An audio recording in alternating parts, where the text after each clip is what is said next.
We hear the term big data thrown around all the time. It's everywhere. But have you ever stopped to think about the data part of big data?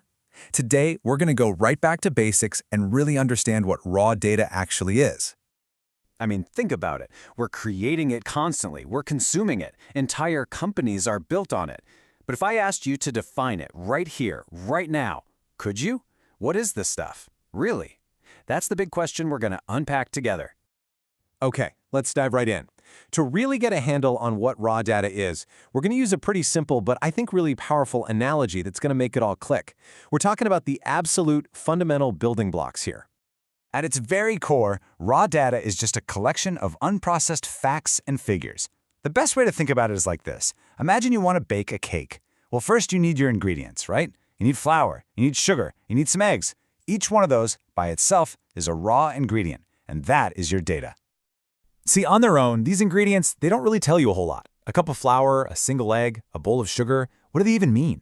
By themselves, honestly, not much. They're full of potential, for sure, but without any context or a plan, you'd have no idea what they're supposed to become. And that right there is the essence of raw data. And this is where the magic happens. This is the key transformation. On one side, you've got your data, the raw ingredients. But when you process and organize that data, you get information, you get the recipe, you get context, you get structure. All of a sudden, you don't just have flour, sugar, and an egg anymore. You have the instructions for a delicious cake. The data finally becomes meaningful. So, if data is like an ingredient, well, it has to come from somewhere, and it needs to be managed properly, right? This brings us to what's called the data lifecycle, basically the journey that every single piece of data goes on from the second it's created to the moment it gets cleared out. This journey has three main stages. First up is data creation. This is like going to the store and buying all your ingredients. You're gathering those raw facts. Then you've got step 2, data management. This is you coming home and putting everything in the pantry, organizing it so it's safe and ready to use when you need it. And finally, you have step 3, removing unused data. This is just cleaning out that pantry, getting rid of expired spices or old flour to make room for new stuff. It's just essential maintenance. And here's the most important part. This thing never stops. It's a loop. You're always gathering new ingredients, you're always organizing your pantry, and you're always cleaning out what you don't need anymore. New data is constantly being created, which means this cycle of creation, management, and removal is this continuous, absolutely essential process.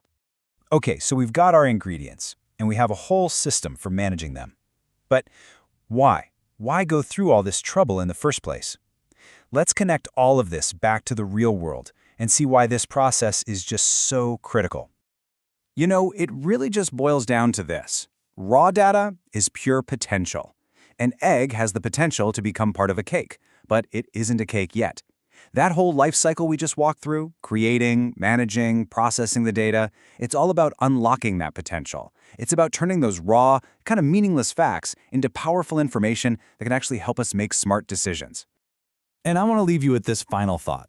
Every single day, every step you take, every song you listen to, every purchase you make, that is all raw data.